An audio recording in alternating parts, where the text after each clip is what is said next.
Thank you very much, Sam. Well, I'm very pleased to be here with you, Sam.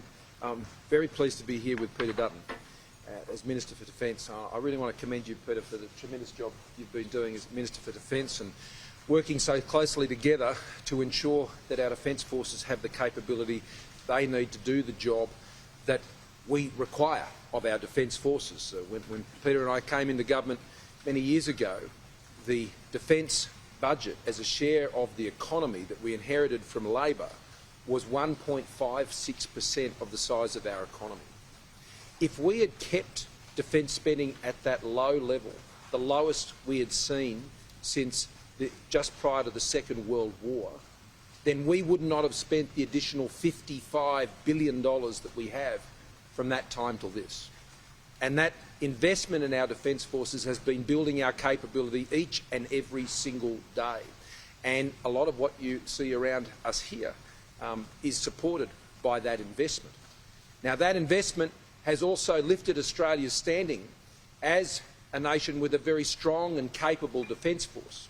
A Defence Force that when the United States and the United Kingdom looked to us recently and when we engaged with them to put the AUKUS agreement together, they saw a government here in Australia that was serious about our Defence Forces, that was serious about the role and capability of our Defence Forces, not just to service our defence needs, but so we can be a very strong partner with our allies and partners in the region, whether that be AUKUS, whether that be combining with the Japanese and in the Indian governments to ensure with the United States through our Quad partnerships that we can be extremely effective.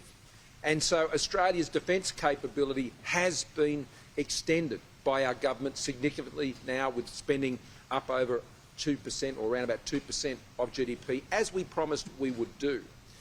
Now, that combines together with another really important part of what we're achieving here, and that is the development of our defence industry manufacturing capability, as well as our manufacturing capability in aerospace. And that's what we see on display here at TAE. And I want to thank everybody here at TAE, the great crew here, who are doing a great job ensuring that we are producing some of the most outstanding, leading-edge advanced manufacturing capabilities and maintenance and servicing capabilities anywhere in the world.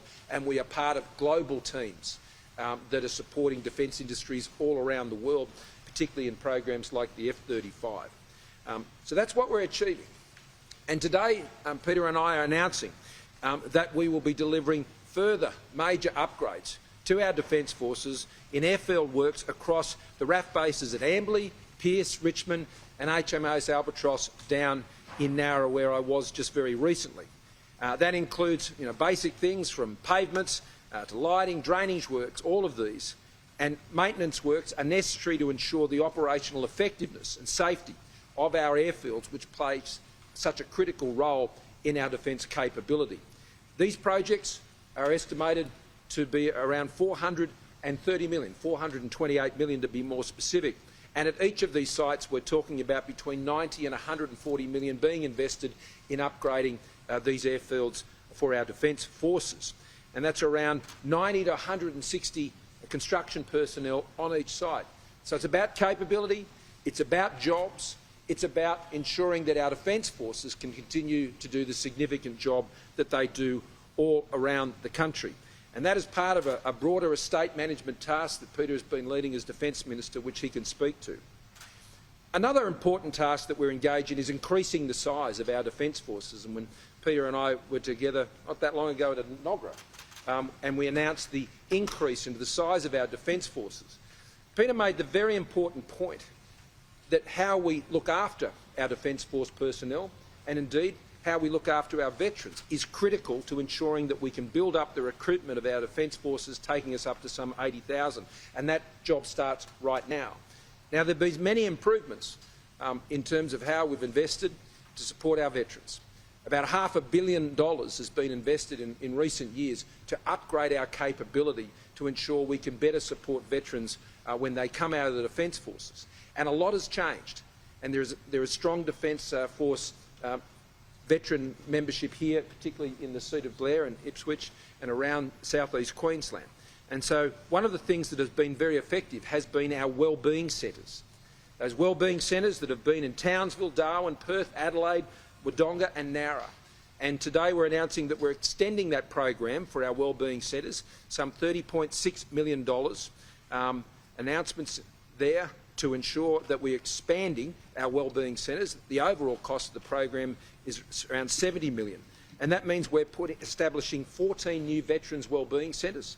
There's 5 of them in New South Wales. There is another 4 of them in Queensland here, including an additional centre in south-east Queensland, as well as on the Sunshine Coast, in Wide Bay Burnett region and the Mackay region, which was announced this week. In Western Australia, there is a further one there in the northern suburbs of Perth. In Victoria, there will be 3 in Melbourne, in Geelong Surf Coast region, in the Mornington Peninsula, and in the ACT, there'll be 1 in the capital region. Importantly, in New South Wales, up there in Newcastle and the Hunter, the Mid-North Coast region, Wagga Wagga, Western Sydney, and in Greater Sydney. These wellbeing centres for veterans provide, and I've seen it firsthand when we've spoken particularly to Phil Thompson, and we've got many great veterans who form our ranks in the Liberal and National parties, who really inform the decisions that Peter and I in particular have to take and how we're supporting our veterans. And these wellbeing centres are a place where veterans can go and get access to a range of services and supports, but also find the common support of their fellow veterans. And they've been highly successful. And when you're doing something that works, you should keep doing it, and you should do more of it where you have the capability to do that. In handing over to Peter, I'll make this point. None of this would be possible.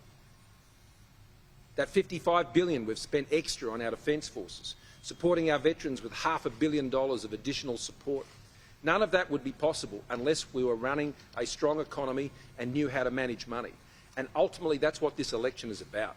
It's about an election where there is a choice about having a strong economy for a stronger future, or a weaker economy under Labor, who Australians know can't manage money, and their economic performance has not supported these types of investments at these levels. In fact, when they were last in government, they cut defence because they couldn't manage money, and as Peter and I remember well, they couldn't manage our borders either.